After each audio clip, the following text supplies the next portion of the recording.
Hello there, Mr. Lee here, and today's presentation is going to be on prayer and sacrifice in Greek and Roman times. There are going to be 3 lessons, at least in my plan there is. So this is lesson number 1, and this is primarily focused on why the Greeks and Romans interact with their gods. But as we start off the series of lessons on prayer and sacrifice, why not think about both those questions? Why and how would Greeks and Romans interact with their gods? Now, as we start the lesson, just make sure that you're not going to be interrupted while you're listening or watching this, and perhaps have a little place to jot down some of your thoughts as well. You might also be accompanied with our OneNote worksheet, if I can call it that. So have that, but you might find a notepad handy anyway. So let's start with those 2 questions again. Those 2 questions on there. Pause if you need a bit of time. You can jot it down on a bit of rough paper.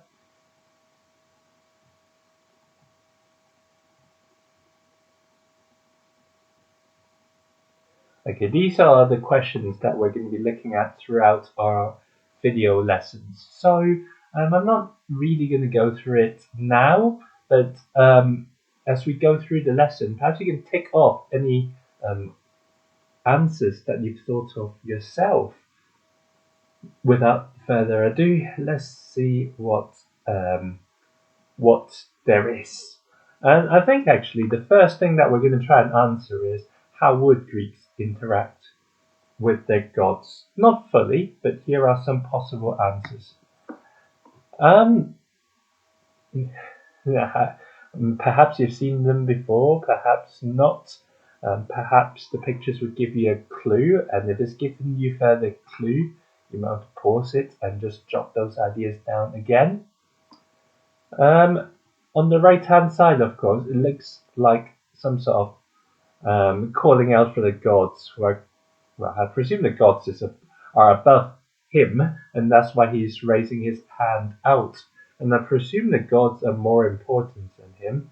Now, I don't mean this to sound obvious, but rather I'm highlighting the fact that he's crouched down to show that sense of respect that he has for the gods.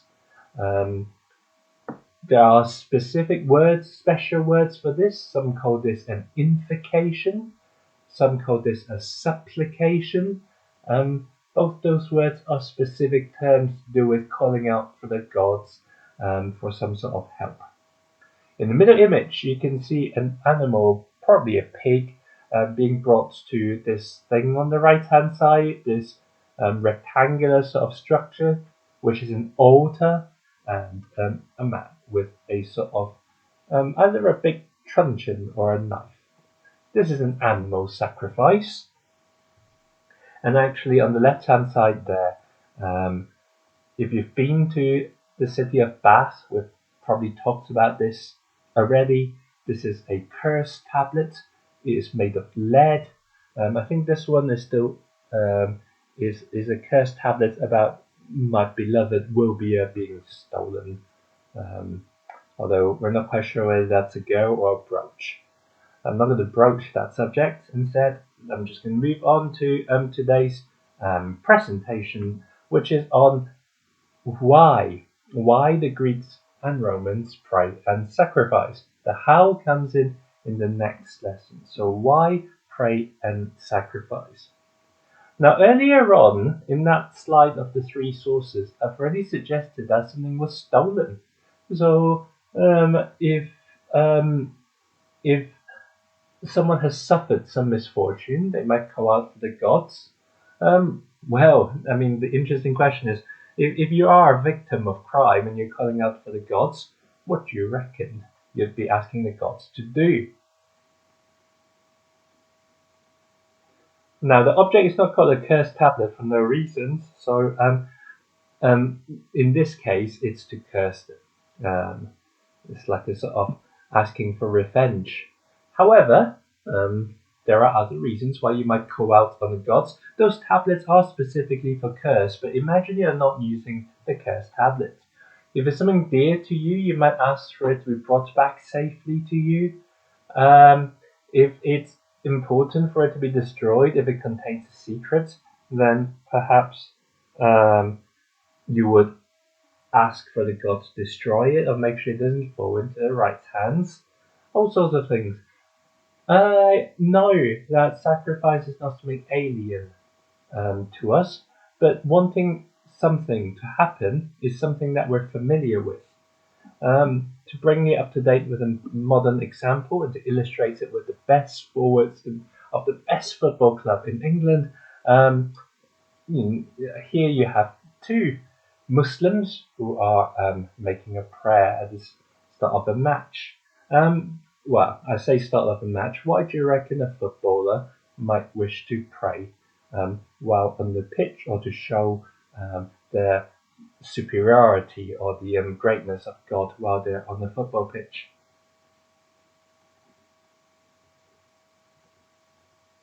Okay, it might be to ask for their blessings. It might be to ask them for support.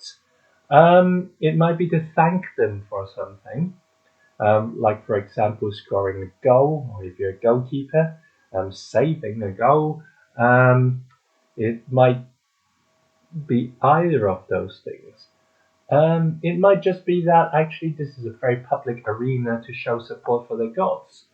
So if we think about perhaps wanting the god's support, or thanking the god for the support, or just showing their love and devotion to God very generally, you have kind of three key things um, that comes that the three key reasons of why someone who believes in a god would pray to them. I've broken it down to a sense of respect, of devotion. If you feel uh, if you feel very strongly about something, or um, if you feel in awe of a being, if you feel in awe of God, then you might want to express that sense of uh, awe or devotion or things like that.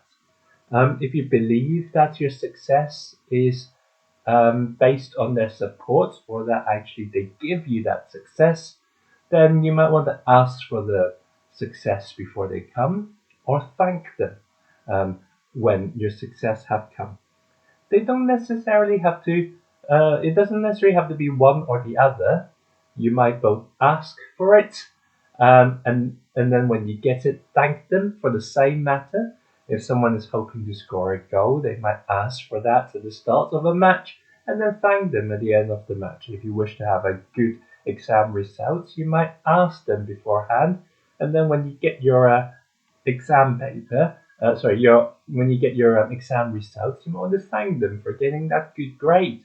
And you might want to do even more thanking during the exam, just as you start writing, that sort of thing, or even write a little a prayer within the exam paper. Although I don't know, you have to ask theists to ask, because I'm not a theist necessarily, whether that is something that is done.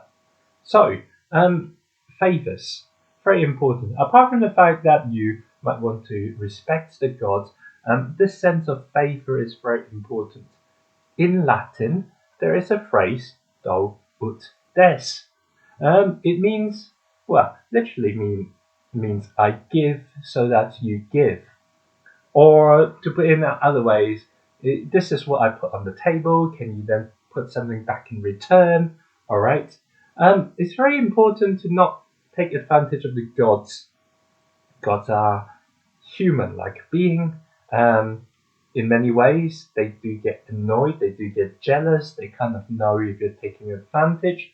Obviously, if you just ask them nicely, then that would show that you think about them. But sometimes you could back it up with some sort of commitment. Um, that's where sacrifices comes in. You might say that if I manage to, I don't know, if I manage to score a goal during a football match, then I will give you the match ball as an offering. I know this sounds bizarre, but if you go to places like Olympia, for example, it's full of dedications. If you go to Greek sanctuaries, and when I say Greek, the Romans would do the same things. When you go to Greek sanctuaries like Olympia, you get all sorts of dedications. Like, for example, leaders who have won wars and they have dedicated the enemy's weapon or the enemy's armor to the gods. They've actually scratched the god's name as they left it in one of the shrines or one of the what we call a treasury as an offering to the gods. So you're sort of committing something. It doesn't have to be armors. It could be if you, for example, have done something. If you're a craftsman, you might dedicate something that you've created or the tools of your trade, anything like that. But if you look at that sense of scale there, asking would probably get you some sort of favor, but if you're asking for something big, specific, grand, then you might want to commit something to make this a fair deal, all right? So that the god or the goddess you are asking for would notice. So do ut des is not a phrase that you need to know for the exam, but I think that really encapsulates why the Romans and the Greeks do a prayer. If you're more familiar with the slightly more used Latin term, quid pro quo, made famous by President Trump for some reason, but yeah,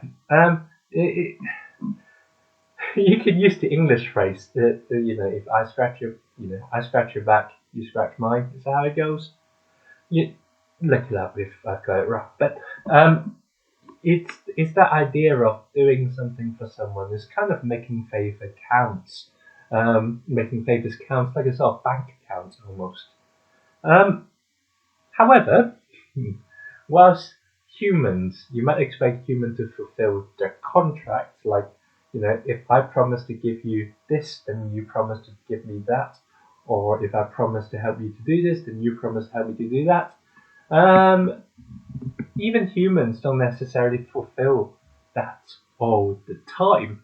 And the gods, being superhuman, I say superhuman, they're not even human, they're above human. I guess that's what superhuman originally means. But they can do what they want, they don't have to fulfill their promises. In Iliad Book 6, for example, a person called Theano prayed, but Athene denied the prayer. She got the message, she just didn't feel like doing anything about it.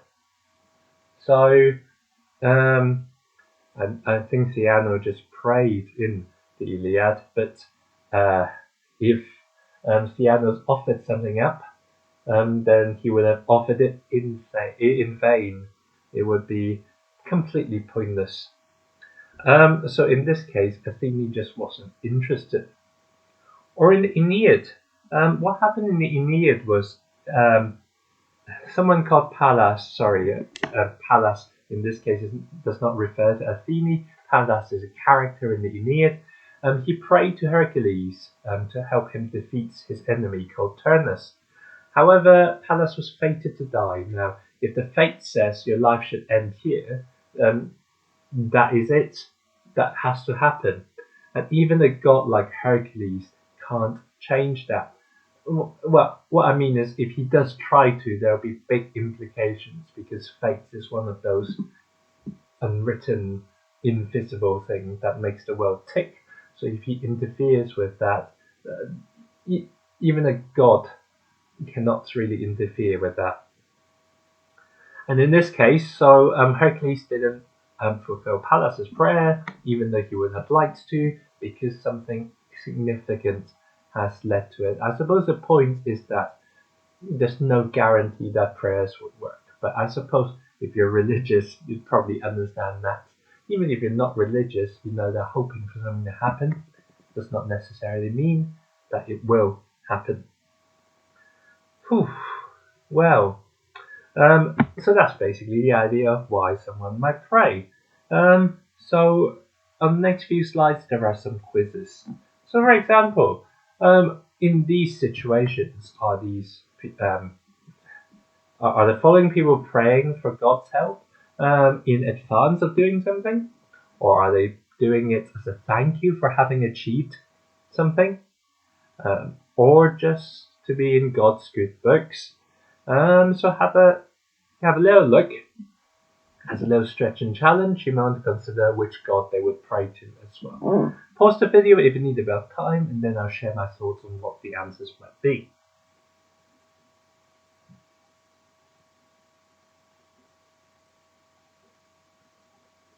Okay, the general are about to go into battle, so I suspect that he might be praying that he would succeed in battle, that he would win in that battle.